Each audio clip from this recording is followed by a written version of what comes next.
અમેરિકામાં જન્મેલા 5.6 મિલિયન કરતાં પણ વધુ સિટીઝન બાળકોના માતા કે પિતા અથવા તો બંને અનડોક્યુમેન્ટેડ છે. અત્યાર સુધી એવું હતું કે જો બાળક સિટીઝન હોય તો તેના પેરેન્ટ્સ મોટા ભાગે ડિપોર્ટેશનથી બચી જતા હતા, પરંતુ ટ્રમ્પે હવે અનડોક્યુમેન્ટેડ ઇમિગ્રન્ટ સાથે તેમના યુએસમાં જન્મેલા બાળકોને પણ ડિપોર્ટ કરવાનું શરૂ કરી દીધું છે. યુએસમાં જન્મેલા અને ત્યાં જ ઉછરેલા બાળક માટે ડિપોર્ટેશન બાદ બીજા કોઈ દેશમાં સેટ થવું આસાન નથી હોતું, પણ અમેરિકાની સરકારને હાલ તેની કશી જ નથી પડી. આ ઉપરાંત સિટીઝનશિપ ધરાવતા જે બાળકોને અમેરિકાની બહાર મોકલી દેવાય છે તેમના માટે યુએસ પાછા જવું પણ જરાય આસાન નથી રહેવાનું, કારણ કે તેની પ્રોસેસ ખૂબ જ લાંબી અને કોમ્પ્લિકેટેડ છે. થોડા દિવસ પહેલા જ આઈસે ટેક્સાસમાં રહેતી એક ઇલીગલ ઇમિગ્રન્ટને તેના 3 બાળકો સાથે ડિપોર્ટ કરી હતી, જેમાં 2 બાળકો યુએસ સિટીઝન હતા.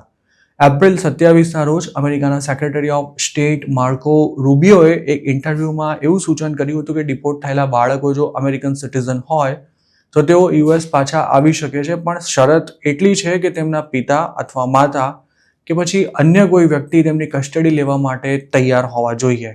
અમેરિકાના એટર્નીઝ, એડવોકેટ્સ અને રિસર્ચર્સ એ વાત સાથે સહમત છે કે સામાન્ય રીતે યુએસ સિટીઝનને પાછા આવવાનો અધિકાર છે, પણ ઇમિગ્રેશન અને એલજીબીટીક્યુ સિવિલ રાઇટ્સ કોઓપરેટિવ સંસ્થા સેન્ચ્યુરી ઓફ ધ સાઉથના કો ફાઉન્ડર મિચ પી ગોન્ઝાલેઝના જણાવ્યા અનુસાર પોતાના અમેરિકન સિટીઝન બાળકોને ડિપોર્ટેશન બાદ પાછા યુએસ મોકલવામાં તેમની ફેમિલીએ ઘણી અડચણોનો સામનો કરવો પડશે. તેમનું કહેવું છે કે આઈસ મોટાભાગે લોકોને ડિપોર્ટ કરતી વખતે તેમના આઈડેન્ટિફિકેશન ડોક્યુમેન્ટ્સ જપ્ત કરી લે છે. જેમ કે હોન્ડુરાસની એક મહિલા સાથે તેની 2 વર્ષની દીકરીને ડિપોર્ટ કરાઈ ત્યારે તેની યુએસ સિટીઝન દીકરીનો પાસપોર્ટ જપ્ત કરી લેવાયો હતો. આનો અર્થ એ થયો કે આ પરિવારે હવે તેમની દીકરી યુએસમાં જન્મી છે તે સાબિત કરવા માટે યુએસમાંથી જરૂરી ડોક્યુમેન્ટ્સ મેળવવા પડશે.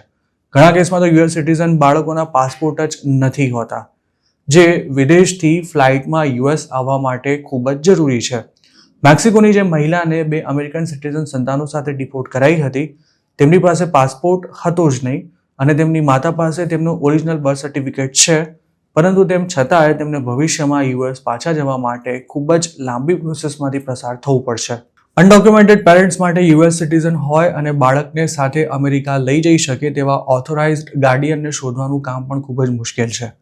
એટર્નીઝનું કહેવું છે કે ડિપોર્ટ કરાયેલા પરિવારો આમ પણ આર્થિક સંકટમાં આવી જતા હોય છે, ત્યારે તેમના બાળકોને અમેરિકા મોકલવાનો અને ગાર્ડિયનના ખર્ચાનો બોજ તેઓ સહન કરી શકે તેમ નથી. આ ઉપરાંત બાળકને લેવા દેશની બહાર જવામાં અમેરિકામાં રહેતા ગાર્ડિયન માટે પણ જોખમ ઊભું થઈ શકે છે. ટ્રમ્પ એડમિનિસ્ટ્રેશને યુએસમાં કોને એન્ટ્રી આપવી અને કોને ન આપવી તે નક્કી કરવાની તમામ સત્તા બોર્ડર ઓથોરિટીને આપી દીધી છે, અને એટલે જ લીગલ ઇમિગ્રેશન સ્ટેટસ ધરાવતા લોકોને પણ એન્ટ્રી આપવાનો ઇનકાર કરવામાં આવી શકે છે. સામાન્ય રીતે અમેરિકાથી ડિપોર્ટ કરાયેલા વ્યક્તિને 3 થી 10 વર્ષના એન્ટ્રી બેન સાથે પરત મોકલાતો હોય છે. કયો વ્યક્તિ કેટલો સમય ઇલીગલી યુએસમાં રહ્યો છે તેના પર આ પ્રતિબંધનો સમય નિર્ભર કરે છે.